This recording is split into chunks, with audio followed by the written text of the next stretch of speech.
Bonjour tout le monde. Aujourd'hui, on va étudier sur un beau minhag, une très belle coutume qui est essentiellement chez les Chassidim Chabad. Et bien sûr, c'est celle de pendant la fête de Sukkot, pendant les 7 jours de la fête de Sukkot, on a l'habitude de ne pas dormir sous la soukha, mais à l'intérieur de la maison, en dehors de la soukha. Alors, c'est une coutume qui, chez beaucoup, ça a créé des étonnements. Alors, chez certaines personnes, avec sincérité, pour vraiment comprendre comment ça se fait qu'on ne dort pas. Chez d'autres personnes, malheureusement, c'était un peu animé par d'autres émotions, par d'autres volontés. Mais en tout cas, déjà, premièrement, pour nous, en tant que Chassidim, on a le devoir de bien connaître nos minagim. Bien sûr, chasvé shalom de penser même pour une seconde que ce minag, il n'est pas basé sur la halacha, sur la loi, comment elle a été tranchée dans le Shulchan Aruch. Comme on verra, c'est à 100% basé sur le Shulchan Aruch, sans aucun doute. D'ailleurs, c'est un des points que le Rabbi il a beaucoup développé. On peut le voir énormément dans l'Ikutei Sechot, dans les Sechot du Rabbi, que la Torah, c'est une Torah. Et donc en vérité, on ne peut pas avoir un minag ou une coutume qui est basée d'après la Chassidut, par exemple, qui va être en contradiction avec la halacha. On doit tout le temps réussir à ajuster et à adapter les deux. Et comme on verra clairement dans les textes, que tout est fondé, tout est basé depuis beaucoup de temps déjà. Alors, bien sûr, c'est une souga qui est très très longue. On va étudier ici les points essentiels. Et 2 points avant. Premièrement, chacun, comment il doit se comporter après concrètement, il demandera à son Rav. Alors, par rapport au Chassidim Chabad, c'était assez clair du Rabbi à plusieurs reprises qu'il fallait dormir en dehors de la souka, et comme on verra longuement pourquoi. Et après, chacun, comme il verra, comme il comprendra du Corée, qui demande chacun à son Rav, c'est de la halacha, et que chacun suit ses coutumes, ses minagim et ses halachot comme ils sont écrits en Shulchan Aruch. Deuxièmement, on ne pourra pas tout étudier. La suga, elle est très très longue. Celui qui veut rentrer un peu dans la suga, il peut bien l'étudier avec tous ces détails. On va donner un peu des marem et komot, de où on apprend tout ce qu'on étudie. Mais on va donner juste des points pour un peu comprendre exactement qu'est-ce qui se passe par rapport à cette coutume. Alors bien sûr, tout commence avec la mitzvah de la soukha. C'est écrit dans la Torah. Quand ça arrive la date du 15 du mois de Tishri, et bien là, Dieu il nous donne une mitzvah pendant 7 jours. Ça va être la fête de Sukkot. Comme c'est écrit dans la Torah, dans la parasha Témor, bah Sukkot teshvu shivat yamim. Dans des cabanes, teshvu au sens simple, vous vous assiérez, on verra, vous habiterez. Shivat yamim pendant 7 jours. Ça, c'est la mitzvah. Pourquoi on doit habiter pendant 7 jours dans des cabanes? Alors, comme c'est rapporté au début, l'Admor Azaken, au début de Ilchot Souka, il définit bien la mitzvah. Dans le Siman Tavresh Rafeh, donc, mais ça, on est dans Orachaim. Là-bas, l'Admor Azaken, il dit comme ça, il ramène. Sukkot Teshvu Shivat Yamim, dans les Sukkot, vous habiterez pendant 7 jours. Et le pasuk qui continue. Les Man Yedou Dorotechem, pour que, au long de l'histoire, vos enfants, vos arrière-enfants vont savoir, vont se rappeler. Qui va Sukkot au Shafti et Bene Israël, que c'est dans des cabanes que j'ai fait habiter le peuple juif, Beotzi, Otam, Me'eretz Mitzrayim, lorsque je les ai fait sortir d'Égypte. Les juifs vont habiter dans des cabanes. Dans quelle cabane on parle? Dans le désert, bien sûr. Alors, Em Hayu Anane Kevodo. En vérité, ici, on parle des nuages. Des nuages de gloire. Chez Kifam Bahem Letzel. Après eux, c'était des nuages qui entouraient le peuple juif. Et ils servaient en tant qu'ombre, pour faire de l'ombre. Les Val Yakebahem Shara Veshemesh, pour ne pas qu'ils sont endommagés et qu'ils souffrent de la chaleur et du soleil. Dans le désert, il faisait très chaud. Et donc, comme ça, eux, ils étaient entourés pendant tous les 40 ans dans le désert.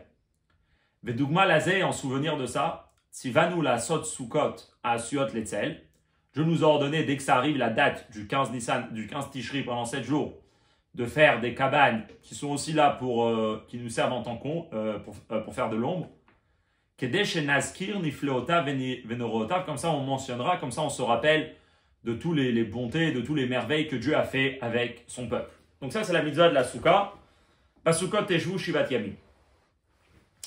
Et qu'est-ce qu'il faut faire concrètement? Il faut habiter dans une souka. Qu'est-ce qu'il faut faire concrètement? Alors là, comme on voit des Gemarot, on va lire ici le début dans le Shulchan Aruch de l'Admor Hazaken, dans Siman Tavresh Lametet. En réalité, c'est le Siman Dine Yeshivat Souka, les lois en ce qui concerne la mitzvah, comment accomplir la mitzvah de la souka. L'Admor Hazaken y ramène, après on va voir dans les Gemarot. Basukot teshvu shivat yamim, velamdu mipi hashmoa, et on a appris de la tradition depuis Moshe Rabbeinu que ce mot teshvu veut dire teshvu ke'en taduru. S'asseoir, pas s'asseoir, mais ke'en taduru, c'est-à-dire habiter. Klomar, c'est-à-dire kederer she'udar kol hashana beveto, comme une personne habite toute l'année chez lui, iskikatu Torah le'ani ardirato veladurkan basuka. La Torah lui a demandé, donc demande aux Juifs, que pendant cette période-là des 7 jours, il laisse sa maison de côté, il laisse sa demeure, et qu'il habite dans la souka.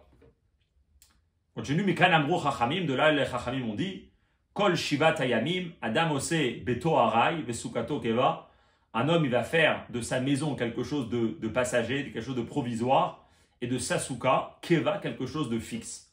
La kviou de la personne. Pendant toute la semaine de Sukkot, elle doit être dans la souka, et non pas chez lui à la maison.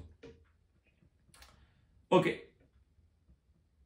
Maintenant, ça on va dire, c'est encore général. Donc, si on veut un peu plus savoir qu'est-ce qu'exactement la Torah elle nous demande, alors dans Shulchan Aruch, le Mechaber dans Seif Bet, il dit comme ça.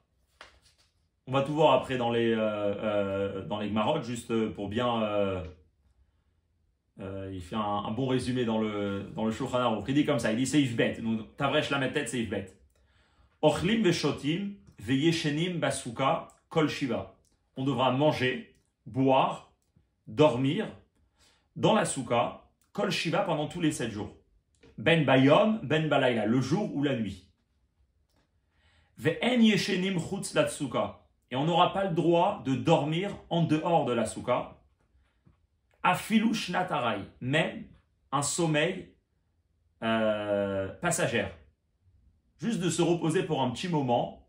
Il y a toute la question, c'est combien harai, c'est combien passagère, au bout de combien de minutes, peut-être même de combien de secondes, mais moi, au bout de combien de minutes, peut-être même moins, ça va être considéré shnat harai, mais en tout cas, même ça, c'est interdit. En d'autres mots, pendant 7 jours, vu qu'une personne il doit considérer sa souka comme sa maison, ben, tout ce qu'il fait à la maison, manger, boire, dormir, il doit le faire à l'intérieur de la souka. Aval mutar lechol achilat harai chutz la souka. Par contre, manger, alors on peut manger des petites quantités, achilat harai, donc manger de façon passagère, provisoire, en dehors de la souka. Et combien c'est harai? Il dit c'est un kabetza de pâtes, etc. Par contre, mutar lishtot maim, on aura le droit de boire de l'eau, velechol perot, et de manger des fruits, chutz la souka, en dehors de la souka, ça c'est permis. Mais au miché yachmir alatzmo, velo ishte chutz la souka afilu maim. Si quelqu'un il est mahmir il veut être mahmir, et il décide de ne pas boire même de l'eau en dehors de la souka, arezé meshubar, c'est quelque chose de très bien. Ça c'est le mot clair du Mechaber de Rabbi Yosef Karo dans le Shulchan Aruch. Pour lui, quand on lit tous ces mots, ça a l'air clair d'après la halacha que manger, boire, dormir, et dans dormir c'est encore plus chamour que dans manger, puisque manger achilat harai, des petites quantités, ou de ne pas manger du pain, ou bref, kabetza ou des fruits, ça va être moutard. Il y aura une khumra, il y aura arezé meshubar, même tout le temps, même de l'eau de la boire sous la souka. En tout cas, ça va être encore un peu plus calme que dormir même chez Natarai, c'est interdit. D'ailleurs, comment ça se fait?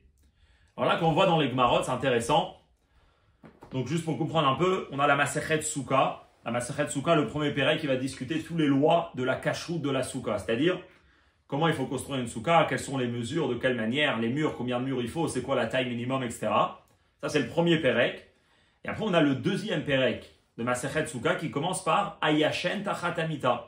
Celui qui dort sous un lit dans la souka, il n'est pas quitte. En tout cas, on commence déjà avec les lois de comment pratiquer la mitzvah de la souka. Parce que comme on revient au départ, dans la Torah, c'est écrit Teshvu, et donc on a besoin d'explications pour essayer de définir quel est exactement, en quoi consiste le chiyuv de la mitzvah de la souka. Qu'est-ce qu'une personne doit faire pour accomplir cette mitzvah?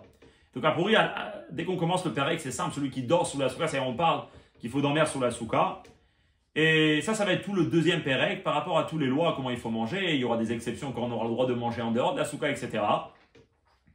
Et là, on a la Gemara. Donc si on voit un peu, il y a déjà la Mishnah dans Daf Rafé qui nous dit la chose suivante. Ochlin veshotin aray chutz la souka. On aura le droit de manger et de boire aray, donc de façon provisoire, petite quantité, ou ça dépend de quoi. Chutz la souka, en dehors de la souka, c'est permis. Ok. On arrive à Daf Ravav. Et là, il y a une braïta intéressante. Elle nous dit comme ça. Ochlin achilat aray chutz la souka. Donc dans Amoud Aleph. On mange une achilat aray en dehors de la souka. Mais ve'en yeshenim shenat aray chutz la souka. Par contre, un sommeil passagère provisoire de petite durée, ça c'est interdit en dehors de la souka. Et là, bien sûr, la Gemara pose la question, elle dit Maïtama, quelle est la raison?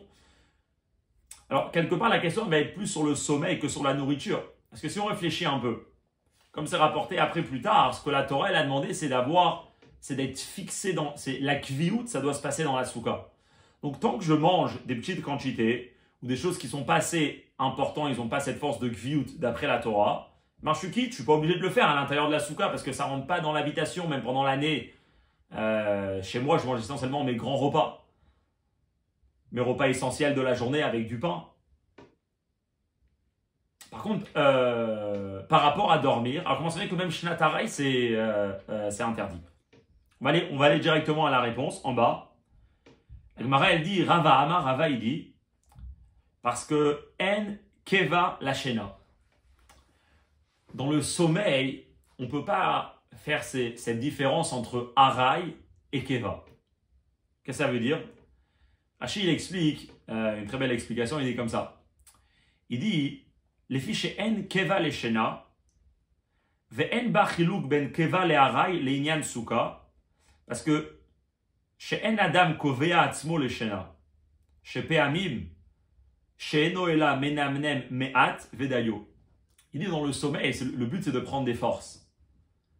Pas forcément qu'une personne il a besoin de dormir une grande durée, donc il a besoin d'aller dans son lit, Kovea Atzmo, se fixer pour aller dormir, si on peut dire. Non, des fois une personne elle somnole un petit peu, comme on connaît de la vie. Parfois c'est 2-3 minutes qui peuvent donner encore plus de force que 2 heures de sommeil, ou même plus. En d'autres mots, dans les mots de Rashi, parfois, menamnem me'at, une personne va somnoler un peu, vedayo, ça lui suffit pour prendre les forces qu'il a besoin. Donc dans le sommeil, on ne peut plus faire cette différence entre keva et arai. Et donc c'est pour ça qu'aucun sommeil, même somnoler pendant un petit moment en dehors de la souka, ça va être interdit. Donc ça, c'est les mekorot pour la mitzvah de la souka. Alors bien sûr, après, il y a encore d'autres choses à faire, comme ça rapporte un peu plus tard dans la Gemara, et ça a été nifsak la halacha. Ça que par exemple, par rapport à étudier, est-ce que ça doit être fait à l'intérieur de la souka? Ça dépend qu'est-ce qu'on étudie. Par rapport à prier, même des fois, c'est écrit par rapport juste à certaines discussions, même que c'est rapporté dans les poskim, qu'il faut faire attention à qu'est-ce qu'on discute sous la souka. Dans la souka, il y a une sainteté, donc il faut bien la respecter et se comporter avec kavod à l'intérieur de la souka. Mais ça, en fait, c'est si on peut définir la mitzvah de la souka, il faut habiter dans la souka. Et habiter, c'est-à-dire faire tout ce qu'on fait chez nous à la maison, à l'intérieur de la souka. Et donc, bien sûr que le sommeil, c'est quelque chose d'essentiel dans la vie de la personne. Donc, ça a été clair dans la Gemara. Et a priori, même dans Shulchan Aruch, c'est clair qu'une personne doit manger, boire, dormir sous la souka. Alors, bien sûr, on arrive à la question, comment ça se fait que chez les Chassidim Chabad, on ne dort pas? Ok, et là, on commence, on peut dire, le vif du sujet. Et on va voir comment, déjà, des Rishonim, ils sont venus avec des explications. Et plus que ça, ils nous ont un peu appris sur la vie à l'époque et comment eux, ils se comportaient concrètement. Est-ce qu'ils dormaient ou ils ne dormaient pas? Le premier, ça va être a priori le Mordechai, Rav Mordechai Ben Hillel. C'est un commentaire, il a écrit tout un commentaire sur tout le chasse. Il est rapporté dans les Gemarot, il est tout à la fin, c'est le dernier commentaire dans la majorité des Gemarot. Il vivait en Allemagne, à Nuremberg. Il vivait à peu près au XIIIe siècle. D'ailleurs, à la fin de sa vie, il a été tué à Al-Kiddush Hashem avec toute sa famille. Et lui, déjà, il écrit. Et là, c'est intéressant.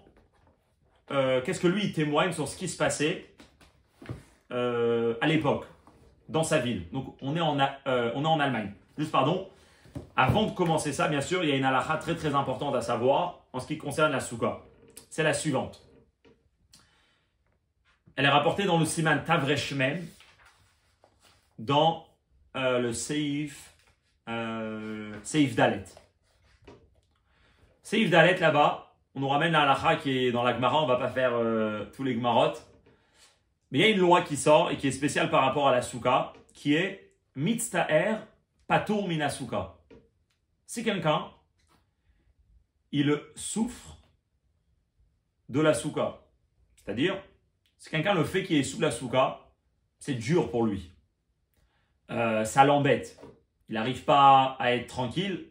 Alors on va voir, il y a plusieurs règles, parce que pas chaque personne, ça lui dérange de s'asseoir sur la souka, ça va être un problème. Donc on va voir les critères justement. Mais en tout cas, si quelqu'un il est mitztaher, il n'est pas bien quand il est sous la souka à cause des conditions dans lesquelles il se trouve. Ben lui, il est patour. Il n'a pas besoin de manger, dormir, boire sur la souka. Il peut rentrer chez lui. Pourquoi? Très simple. Basé sur un Tosfot, c'est comme ça que tout l'Acharonim il explique.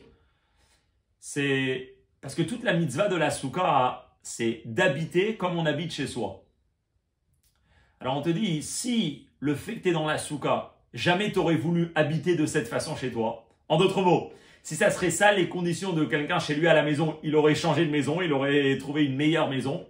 Mais à ce moment-là, si c'est dans ces conditions-là que tu te retrouves quand tu es sous la souka, tu as tout à fait le droit de sortir de la souka parce que le fait que tu vas être là-bas, tu vas pas être teshvuken, ta dourou, tu vas pas habiter là-bas. Des gens normaux, ils n'habitent pas dans des conditions pareilles. Donc, quelles sont les conditions dans lesquelles on a permis à une personne de sortir de la souka parce que ce n'est pas des conditions vivables et c'est lesquelles, a priori, que la personne, elle aurait pas habité dans de telles conditions chez lui à la maison. Juste, je vais lire les mots de la Nourazaken, comment il définit la halakha de mitztaher. Dans le Siman Tavreshmem, il dit Seif He, Lo chiva Torah leshev basuka et la kederer she adam dar beveto kol hashana.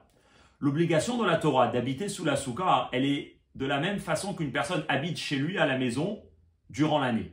Les fechach donc, mi sheu mitztaher bi yeshivat souka. Si quelqu'un, il est souffrant quand il est assis sous la souka, il souffre, ça le dérange.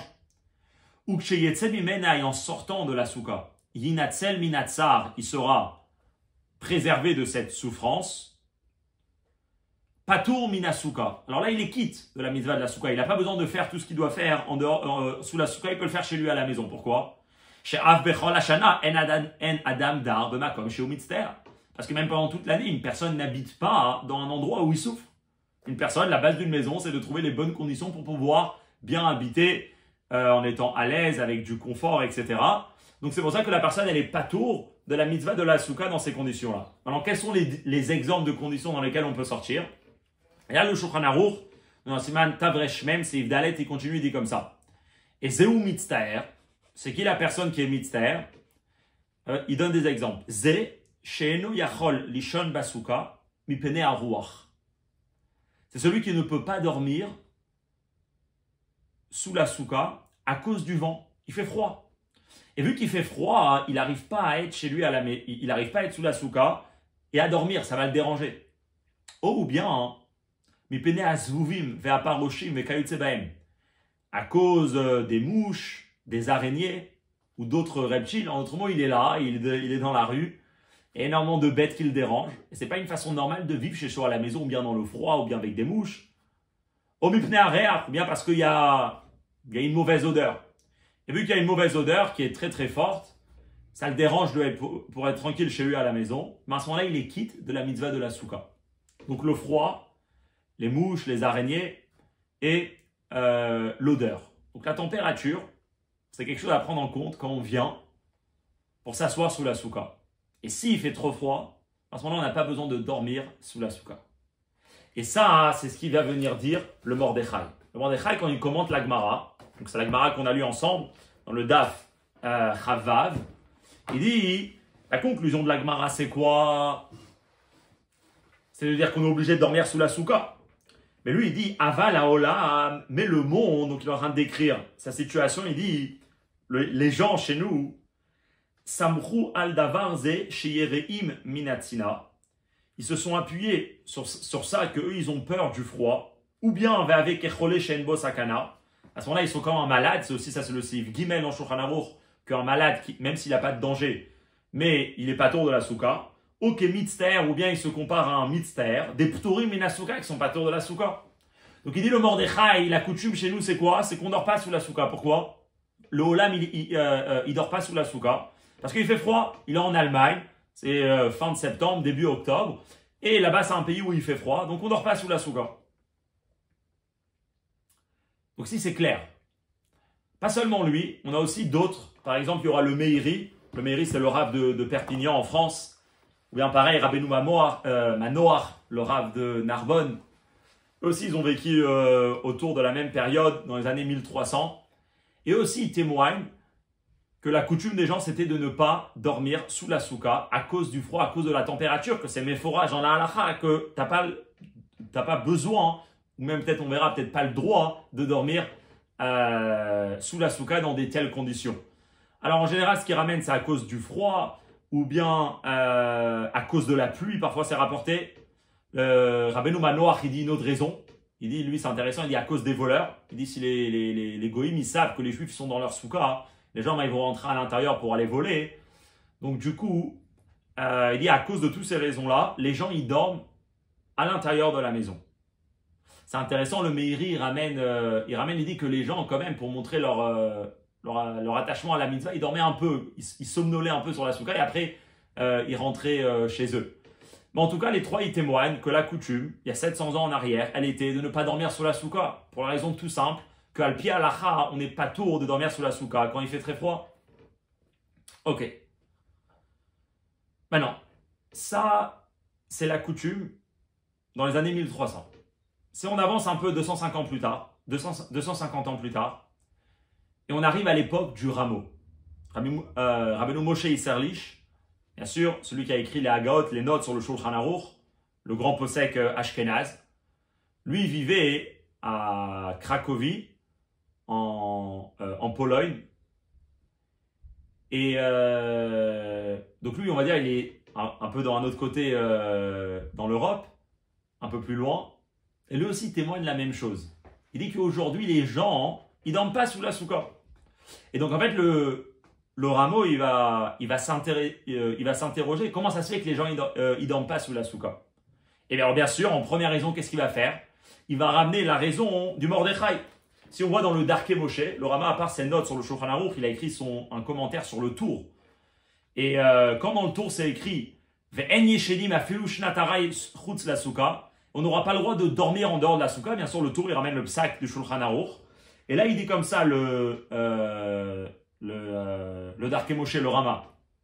Il ramène le Mordechai et il dit Ve'efshar, et c'est possible que à cause de la température, et donc la raison qui a été rapportée dans le Mordechai, c'est mizenit pachet aminag, de ça, c'est répandu la coutume, chez Rabim, que beaucoup, mekilim, ils sont mekil, beshenat asuka, de dormir sous la souka.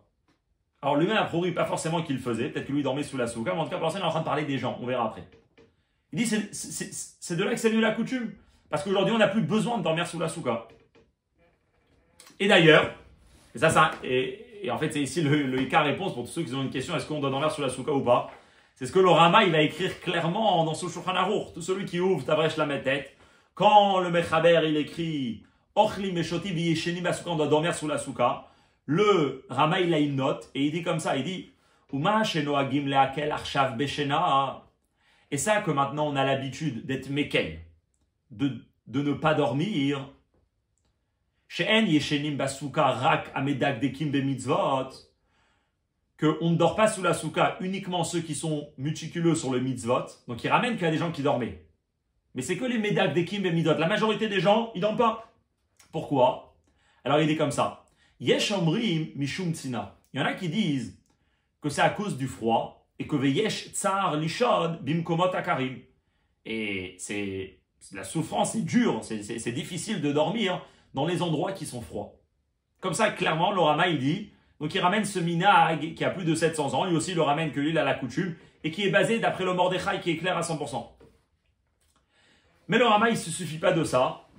Alors, on ne va pas bien le voir dans son Shulchan Aruch, mais si on continue le Darkei Moshe, on peut comprendre. Le Rama, il a une question.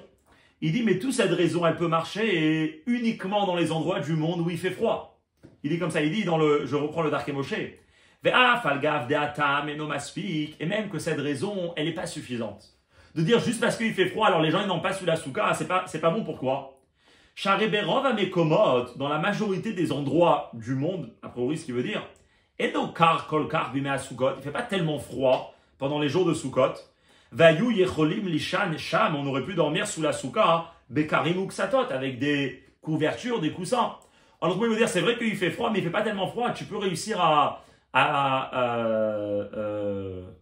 ramener un peu de chaleur dans la souka, avec une couverture et des coussins, bref, avec des draps, etc. Si la personne, elle va bien se couvrir, même quand il fait froid, il peut réussir à faire qu'il ne fait pas tellement froid, et il pourra dormir sous la souka. Qu'est-ce qu'il dit le Darkei Moshe?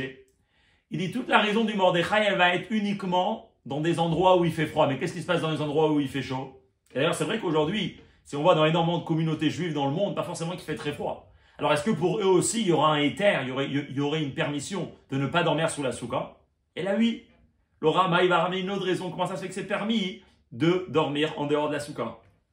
Alors, pour la raison du Rama, on ne va pas la faire dans les mots à lui, pour la raison tout simple qu'il y a énormément de discussions. Quelle est exactement sa raison? On peut voir, celui qui veut voir, il y a le Taz, le Tam Sofer sur place dans le Shulchan Aruch, qui discute un peu quelle est exactement la raison. On va la lire on va la lire à l'oral déjà. La réponse, en tout cas, comment le Taz il va l'expliquer, c'est la raison suivante. Il dit en réalité, il y a autre chose à savoir. C'est quoi? Il y a une halakha que pendant la fête, pendant les fêtes, et donc pendant tous les jours de Sukkot, une personne il doit être joyeux, la mitzvah de Simcha. Dans Siman Tafkuf Raftet, dans le Shulchan Aruch, on discute ça. Je vais lire dans l'Admor Hazaken que Chayav Adam liyot sameach vetov lev. Une personne pendant toute la fête de Sukkot, il aura l'obligation d'être heureux, de bonne humeur, joyeux. Ou lui, ou Banav, ses enfants, Veishto, sa femme, ou Bnei Beto et toute sa famille, Vechol Anilvim Elav et tous ceux qui sont autour de lui. Il y a une mitzvah, la fête de Sukkot, d'être joyeux, d'être dans la joie. Vesimchazo, et cette joie-là, il mitzvat assez mina Torah. C'est une mitzvat assez de la Torah. Donc Siman Tafkuf Raftet, c'est il va dans l'Admor Hazaken, chez Nehemar, comme il est dit clairement dans la Torah, on connaît tous la chanson, Vesamarta bechagecha, et tu te réjouiras dans la fête de Sukkot. Dans la Torah, la fête de Sukkot, elle est appelée Chag souvent. Ata, toi, ou Bincha, ton fils, ou Bitra, ta fille, et ta femme, et tous les gens qui sont avec toi, tu dois être joyeux. Donc, a priori, il y a une obligation au père de la maison d'être joyeux et de réjouir les gens autour de lui. Ketzad mesamchan, la Chal continue, comment tu les rends joyeux? Aktanim, pour des enfants, noten lahem klayot ve'egozim. Tu leur donnes des noix, ou des choses grillées, c'était les bonbons de l'époque, les friandises de l'époque. Tu leur achètes des choses qu'ils aiment bien pour les enfants. Ve'anashim, pour les femmes, connaît lahem begadim ve'tarshitim, kefim amono. Pour les femmes, le mari devra lui acheter des habits, des bijoux, en fonction de ses moyens.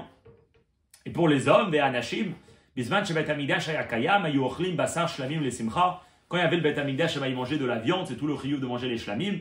Et maintenant, il dit l'Admor Hazaken, vu qu'on n'a pas le Bet Hamikdash, en yotzim yedechovat simcha et la beyayin, on aura besoin du vin, parce que le vin, il réjouit, comme c'est écrit, veyayin yesam achleva venosh. Bref, la viande, est-ce que c'est un chiyuv ou pas, il continue. Qu'est-ce qu'on voit d'ici? Il y a une mitzvah tassée de la Torah, d'être joyeux le jour, d'être joyeux pendant la fête de Sukkot. Qui? L'homme et toute sa famille. Et de là, le Rama, il est arrivé à une halakha comme ça. Qu'est-ce qui se passe si on dit à un homme, tu dois aller dormir sous la souka pendant les 7 jours de la fête de Sukkot? Pendant 7 jours, lui, il va dormir dans sa souka. Les femmes, ils sont pas tours de la mitzvah, de la souka. La souka, c'est mitzvah tassé chez Asman Grama. La femme, elle va dormir où? Elle va dormir chez elle à la maison. Du coup, il dit, ça va enlever énormément la joie dans la famille. La femme, l'homme, ils vont se sentir seuls, isolés. On ne vit pas ensemble, chacun vit de son côté. L'homme dans la souka, la femme dans la chambre. Donc il dit, l'homme, il a une obligation de réjouir sa femme. Du coup, pendant les 7 jours de Sukkot, il n'aura pas le droit de dormir dans la souka pour accomplir la mitzvah de être mesameach sa femme pendant la fête. Dans les mots de l'Admour Azaken, les mishenasu yisha shechayav les sameach et ishto baregel fenashim pturot min souka, les femmes ne sont pas tours de la souka. Et donc, elle ne va pas dormir là-bas. Du coup, il ne pourra pas faire cette mitzvah-là. Ça, c'est une autre raison que le Rama y ramène. Alors, 2 points, parce que cette raison n'est pas très claire. Pour lui, cette raison, elle va concerner uniquement les hommes mariés par les Bachurim, pas les hommes célibataires. Premier point, il y a un Eshel Avraham, que lui, il explique qu'en vérité, on peut apprendre même pour les Bachurim. Mais à part ça, c'est peut-être possible il y a différentes opinions comment lire ce Rama. Peut-être effectivement ça va concerner que les gens mariés. Et quand même, ça c'est uniquement pourquoi? Parce que la femme elle dort à l'intérieur. Comment il termine le Rama? Et dans les mots d'Admour Azaken, Mikol makom tov la'achmir sheyelo suka miyuchedet sheyuchal lishon sham im ishto ve'yekayem shte hamitzvot. Il dit alors si c'est quoi le problème? C'est que la femme elle va dormir seule à la maison. Construis une plus grande souka, construis une chambre spécialement pour l'homme et sa femme. Et comme ça, il pourra accomplir les 2 mitzvot. Et la mitzvah de Simcha, et la mitzvah de dormir sur la souka. Et comme ça, il écrit aussi le Rama. En d'autres mots, il y a une solution pour quand même aller dormir sur la souka, de construire une plus grande souka. Donc pour résumer, on a la permission du froid. Dès qu'il fait froid, on est quitte. Ça ne va pas marcher dans des endroits où il ne fait pas tellement froid. Mais là, on aura un autre problème, c'est la mitzvah de Mesameach et Ishto. Mais si on construit une plus grande souka, alors là aussi, on devra dormir sous la souka. Mais encore un 3e éther pour pas dormir sous la souka. Et encore une fois, tous ces éthérims-là, c'est pour expliquer les coutumes qu'ils avaient l'habitude et apparu ça pendant plus des centaines d'années dans beaucoup de villes d'Europe et peut-être même dans d'autres endroits. La 3e, c'est quoi? C'est la raison du levouche. Le levouche est Rav Mordechai Yafé, il a écrit plusieurs livres d'Halacha. On va les lire comment l'Admour Azaken y ramène. Dans Tavresh Lametet, c'est Ifret, l'Admour Azaken, il écrit comme ça. Bimkomot akarim, dans les endroits où il fait froid. Sheyesh tsar lishan basuka mechamat akor. Que c'est dur, ça a la souffrance de dormir sous la souka à cause du froid. Ve'en lo karim uksatot karaoui. Et la personne, il n'a pas de couverture pour se couvrir. Ou il n'a pas assez de couverture pour se couvrir, pour qu'il a plus froid. En tsarich lishan basuka, il n'aura pas besoin de dormir sous la souka. Ça, c'est ce qu'on a dit, il fait froid. Alors, qu'est-ce qui se passe si lui, il y a? Fil ou yesh lo karim. Même si quelqu'un, il a tout son lit, il a tout ce qu'il faut pour bien dormir. Et là, chez IF Charlot, le achin lahem makom basuka, lechol shivat yemei achag. Mais sa souka, elle est trop petite. La taille de sa souka ne le permet pas de réserver un endroit uniquement pour le lit pour tous les jours de la fête. Et la seule façon pour lui de dormir tous les soirs dans la souka, c'est quoi? C'est Benyan sheitztarech litroach lehotzi me'asuka beshaat achila ve'lachzor ou lachnisan be'et hashena. Il aura besoin de se fatiguer à chaque fois. Il y a le moment où il mange, il met la table. Dès qu'il a fini de manger, il enlève la table et il sort le lit. Il dit ça, c'est un effort en plus. Ou mitzter betichazo. Il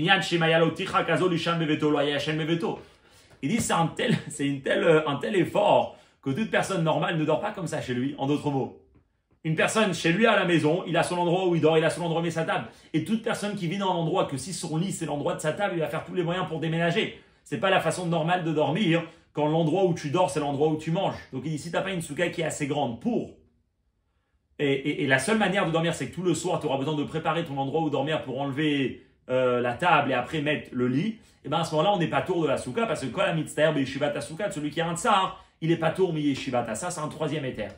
Et ce éther pour lui ça voudrait dire que toute personne qui a une souka, même s'il fait chaud, même si il va trouver une souka que pour lui et sa femme, sans personne d'autre dans la souka. Mais d'un autre côté, il devra préparer cette souka pour, à chaque fois quand il doit manger, il doit mettre la table et après quand il veut dormir, il dort. Mais à ce moment-là, il est quitte.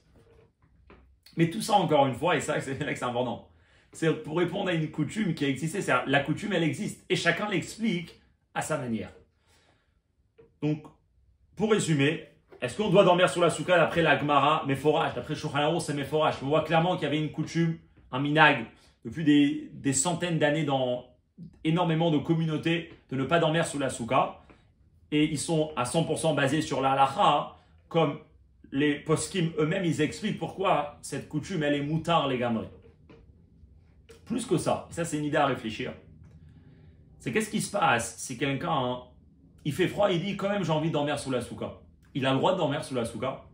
Quelqu'un il dit moi ça me dérange pas. Moi même que chez moi, c'est vrai que j'ai mon endroit où je dors, j'ai mon endroit où j'ai ma table, où je mange. Mais moi j'ai envie parce que j'ai envie de dormir sous la souka. Alors peut-être qu'on rentre dans un autre problème. C'est quoi? C'est que peut-être qu'il y a un problème de être sous la souka quand on ne doit pas être sous la souka. Et j'explique. Il y a une Mishnah que tout le monde connaît. Elle est rapportée, donc bien sûr, dans ma Sechet Souka, dans le Daf Chaf Chet. La Gemara pose la question, elle dit qu'est-ce qui se passe? C'est quelqu'un, il est dans sa souka et il pleut. Voilà, à ce moment-là, il aura le devoir de sortir de sa souka. Et à quoi on compare une personne qui est sous la souka et il pleut? Un serviteur qui vient pour verser un verre de vin, à son maître. Et son maître, au lieu de boire ce verre, il lui jette à la figure. En d'autres mots, le juif, il essaye de faire la mitzvah de la souka. Il pleut. Quelque part, ça vient de Dieu pour lui dire je ne suis pas content de ta mitzvah. A priori, comme ça beaucoup expliquent. Et ça a été rapporté dans la halacha, dans Siman Tavresh même, ou Tavresh Lamed tête. Ouais. Siman Tavresh Lamed tête, c'est Ifzaïn. Dans Shulchan Aruch, le Rama il dit comme ça. Et tout celui qui est dans une situation que d'après la halacha, il est quitte de la souka. Il n'a pas besoin d'être sous la souka. Et lui, il ne sort pas, il reste sous la souka. Et no mekabel alav sachar. Alors, il ne reçoit pas une récompense pour ça. Ve'eno ela hediotot. Et lui, il fait partie de ce qu'on appelle un hediot, une personne simplée. Ce n'est pas la meilleure qualification pour une personne. Alors maintenant, c'est important de comprendre. Cette idée-là que dès qu'il pleut, il faut sortir de la souka, il y a... On sait très bien que chez Chabad, la coutume, elle est, c'est pas seulement chez Chabad, c'est que même quand il pleut, on reste sous la souka. Il y a toute une chouva du Minchat Elazar, un possède qu'il a vécu juste avant la guerre. Quand là-bas, il dit qu'il y a une Kabbalah des élèves du Baal Shem Tov, depuis le Baal Shem Tov, que même quand il pleut, on reste sous la souka. Et pourquoi? Beaucoup de gens n'ont pas réussi à comprendre, c'est contre la halakha. Il dit parce que même si on ne reçoit pas un salaire, au contraire, c'est quelque chose de bien. Toute notre vie, on essaye de servir Dieu, pas pour recevoir une récompense. Donc, et le Kabbalah Sachar, c'est très bien, on ne recevra pas la récompense. Et si on s'appelle idiot, alors vaut mieux s'appeler idiot, mais pour montrer à Dieu que nous, on accomplit ces mitzvot avec Messirut Nefesh, on reste sur la souka, même quand il pleut. Alors ça, c'est quelque chose qui a été accepté chez les Chassidim. Pas tout le monde est d'accord avec ça. Ce qu'on veut juste dire, c'est que dans une situation où une personne, il voudra peut-être lui dormir dans la souka. Alors que d'après la halakha, il ne doit pas dormir sur la souka parce qu'il rentre dans la catégorie de mitztaher, peut-être qu'il devra essayer de répondre à ce problème. Alors il y aura des hétérim. Bien sûr qu'il y a des hétérim. Et on peut déjà voir dans le Rama lui-même, il dit il fait froid, mais les médailles d'Ekim, ils restent à l'intérieur. Donc il parle déjà de ça.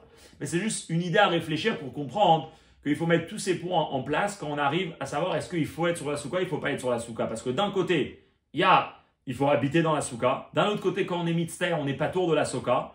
Et quand on n'est pas tour de la souka, peut-être que rester sous la souka, il faudra voir est-ce que oui ou non, on aura le droit de rester. Et ça, c'est tout le diyun.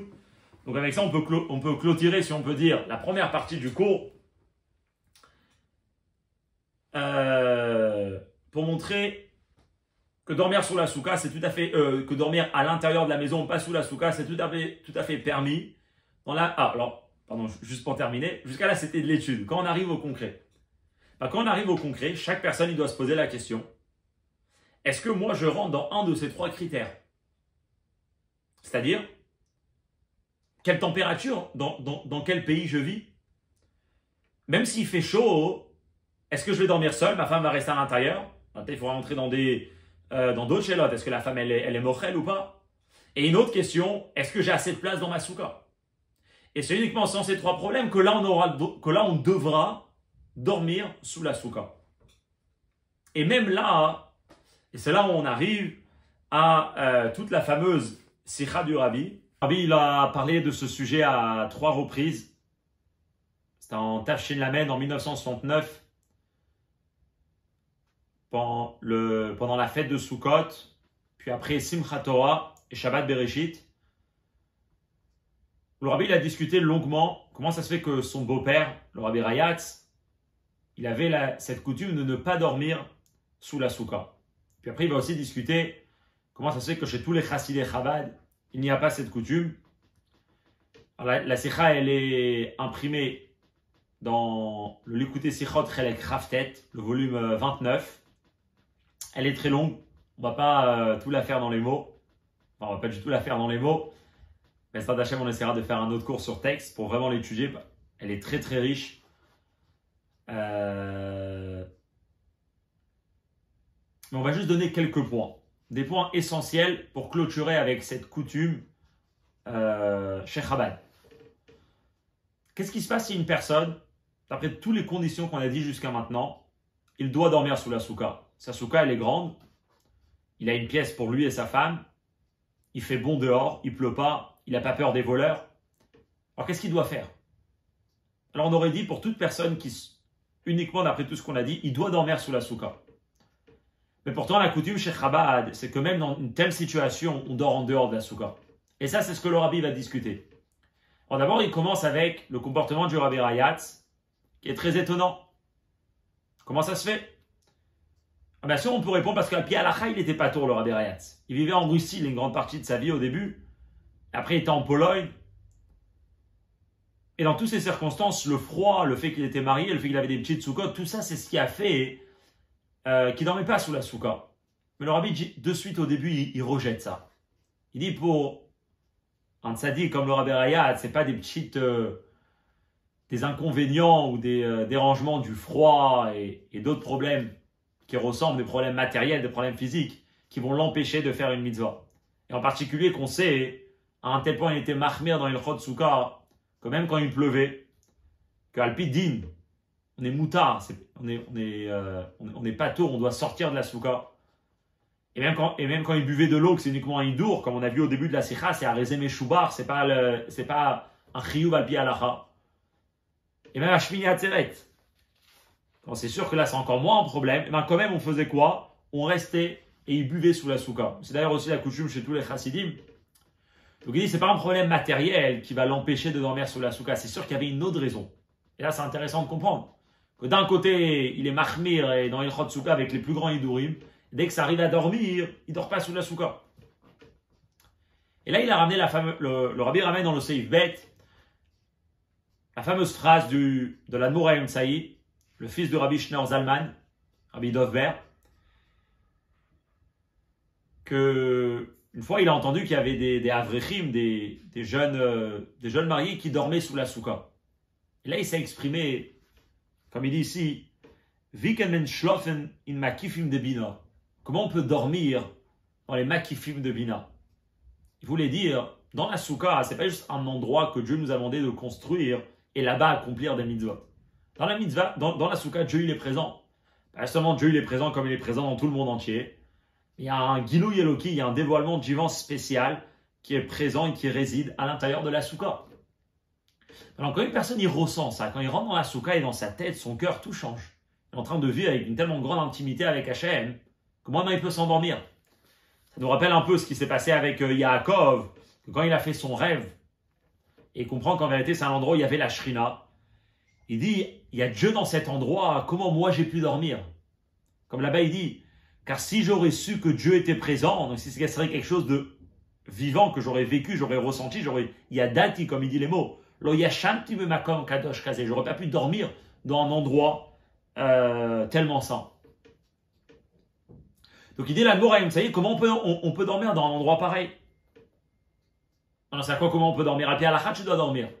Oui, mais c'est justement ça. Il dit, la Mouraïm, ça y est, il voulait dire, quand on rentre dans la souka, on n'arrive pas à s'endormir. Même si on veut s'endormir, la présence de Dieu ne nous permet pas de dormir. Alors, si on est dans un endroit qu'on n'arrive pas à dormir, qu'est-ce que la halakha nous dit? Sors de la souka, va dormir ailleurs. Pourquoi? Parce que un même inconvénient chez toi à la maison, tu n'aurais pas continué à vivre d'une telle manière. Tu dors pas dans un endroit où tu n'habites pas dans un endroit où tu ne peux pas dormir.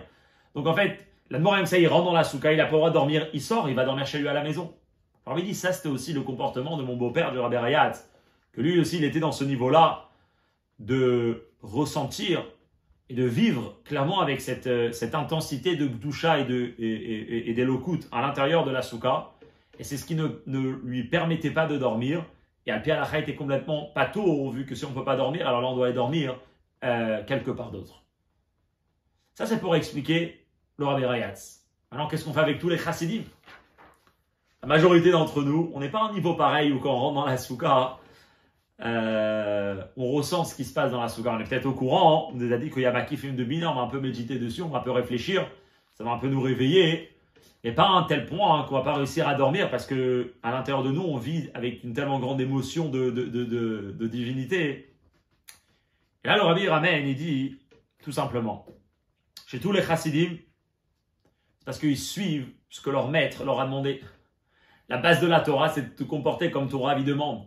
Si ton Rav il a une coutume, toi aussi tu l'apprends. Minagrabotenu beyadenu. La coutume de notre maître, elle est dans nos mains. On suit ce que nos rabbis nous ont dit.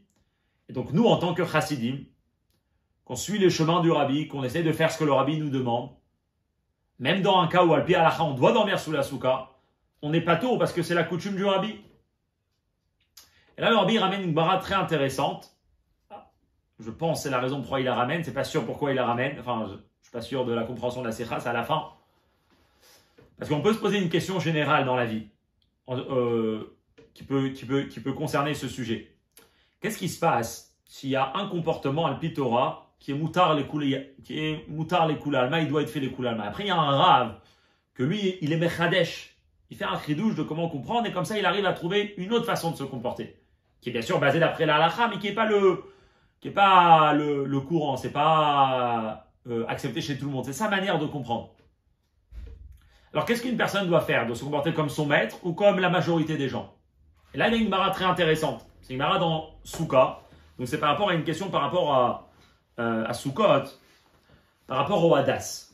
On sait qu'un des 4 espèces, c'est le Hadas. Dans la Torah, il est appelé Anaf Etz Avot, une branche d'arbre Avot. C'est quoi Avot? Il dit c'est Avot, c'est un nom. Avot, ça veut dire peut-être épais, Av. Donc, il doit avoir une branche qui est épaisse. C'est quoi une branche épaisse? Qui est bien recouverte. Elle m'a posé la question dans Daflamebet, elle dit Echidame Avot, qu'est-ce que ça veut dire Avot? Comment il doit être le Hadas? Abar Rabbi Yehuda il répond c'est quand il y a 3 feuilles qui poussent au même niveau et comme ça sur tout le long de la branche. 3. Ça, c'est un Anaf Etz Avot, ça c'est le Hadas qui est caché. Ou sinon, c'est pas soul. Ok. Rav Kahana Amar, Rav Kahana il dit Afilu Trevechad, non. Même si ça pousse 2 et 1, eh ben c'est pas tour. C'est cachère.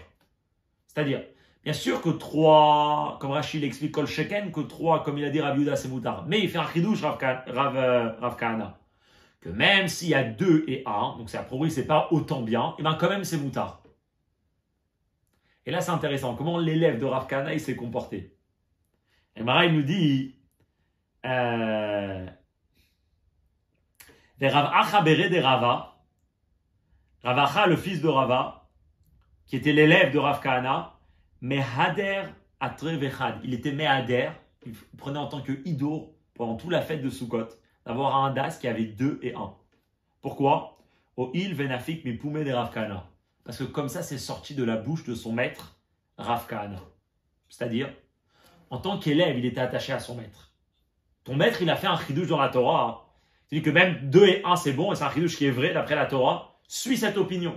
Parce qu'un chassim, il a son attachement à son maître, il montre combien il aime et combien il est attaché au chemin de son maître et à l'importance qu'il donne à son maître, eh ben, il fait comme son maître il a dit.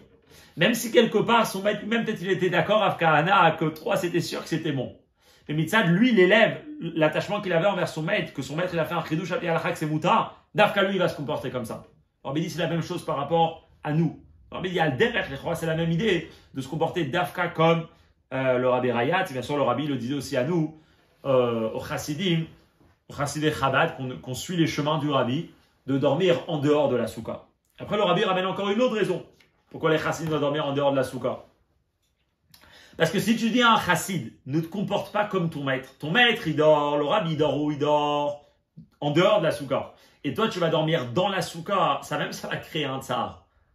C'est-à-dire ça même ça va te permettre, ça même tu vas être considéré comme un mitztaher de ne pas te comporter comme ton maître. Ou tu peux avoir un autre tsar.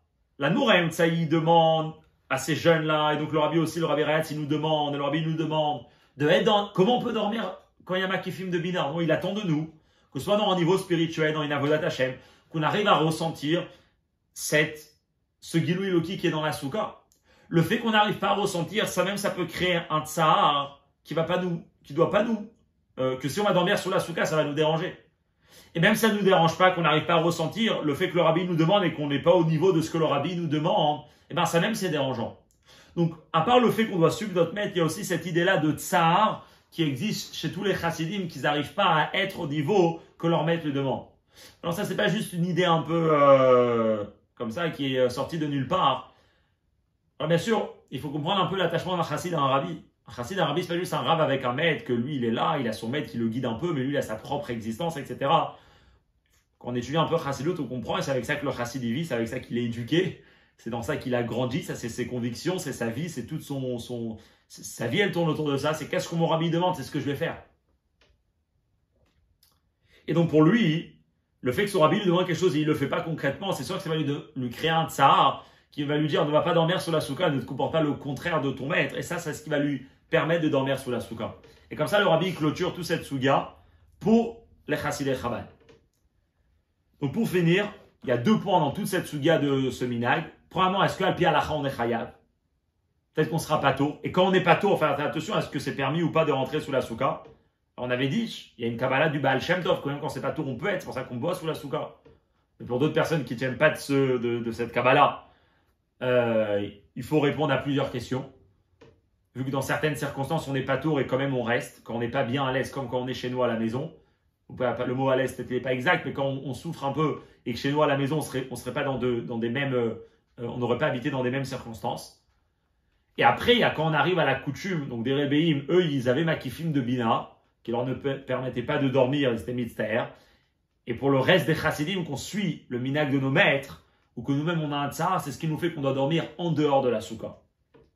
Mais là, pour terminer avec 2 points. Premier point, c'est qu'effectivement, pas forcément que tout le monde doit dormir en dehors de la souka. Peut-être non. Il y en a qui vont dormir dans la souka, il y en a qui vont dormir en dehors de la souka. Et ce qu'il faut comprendre, c'est que dans la Torah, Elu va'elu divrei Elokim chaim, toute la Torah elle est basée dessus. Il y a tellement d'opinions dans la Gemara, dans Shulchan Aruch. Et une n'est pas une contradiction à l'autre. Chacun est dans la vérité, tout est la vérité. Toutes ces opinions-là qui sont basées d'après la Torah, c'est tous une vérité. Et d'ailleurs, il y a une lettre très intéressante, elle est en anglais.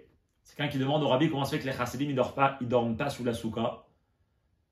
Le rabbi lui répond à la base. Donc le premier point, il lui dit c'est tsar, à cause de tsar, tout ce qu'on a parlé jusqu'à maintenant. Après, il donne une autre raison qu'on n'est pas rentré dedans, mais c'est quelque chose d'intéressant. C'est à cause de peut-être bisouille mitzvah. Quand il va dormir, quand on dort, on n'est pas tellement en contrôle de soi, de son corps, etc. Pareil, on devra s'habiller, se déshabiller. Et peut-être tout ça, ça va être une certaine attitude, un manque de respect envers la sainteté de la Torah. Donc pour un chassid Chabad, que lui, il est conscient de la présence de Dieu et c'est dans ça qu'il se travaille pour vivre avec, d'avoir ces comportements-là dans la souka, ça va lui déranger. Et le rabbi dit bien sûr, si une personne il est certain, avec la plus grande certitude, que lui, le fait qu'il va dormir sous la souka, ça ne va pas le déranger, ça va pas avoir un manque de respect envers la sainteté de la souka, ça va pas lui créer un tsar. Alors peut-être qu'effectivement, lui, il doit dormir, parce il doit dormir dans la souka, il a le chiyuv, il a aucune permission de dormir en dehors de la souka. Sous-entendu, c'est chacun comment il étudie la halakha et comment son rab il va lui montrer ce qu'il doit faire. Mais Baruch Hashem, les deux, ils sont vrais. Les deux, ils doivent être bien acceptés chez tout le monde comme n'importe quel halakha dans la Torah où il y a diverses opinions. Et deuxième point pour terminer, quand le Rabbi Sukkot il a parlé de toute cette sikha, à la fin il dit voilà, maintenant qu'on a trouvé un éther de dormir en dehors de la soukha et d'expliquer pourquoi on dort en dehors de la soukha. Mais ça c'est uniquement dans les moments qu'on doit dormir. Mais après il faut savoir qu'une personne n'a pas été créée pour dormir et une personne a besoin de lui-même être réveillée et surtout il a besoin de faire attention d'aller réveiller d'autres personnes. Des personnes qui ne mettent pas les téphilines, des personnes qui ne pratiquent pas encore Torah ou mitzvot. Là, comme c'est écrit, Ani Yeshena Begaluta, je dors en galoute. Beaucoup de juifs, aujourd'hui, ils dorment par rapport à Torah ou mitzvot. Mais il faut savoir que l'IBR, le cœur de chaque juif dans notre génération, de façon générale, il est réveillé pour la Torah, les mitzvot, il a envie. Et ça dépend de nous, d'aller travailler pour aller réveiller le cœur de chacun, pour lui montrer la beauté de la Torah, la beauté des mitzvot. Et comme ça, très très bientôt, mériter à aussi être réveillé et à être présent pour recevoir le Mashiach. Amen.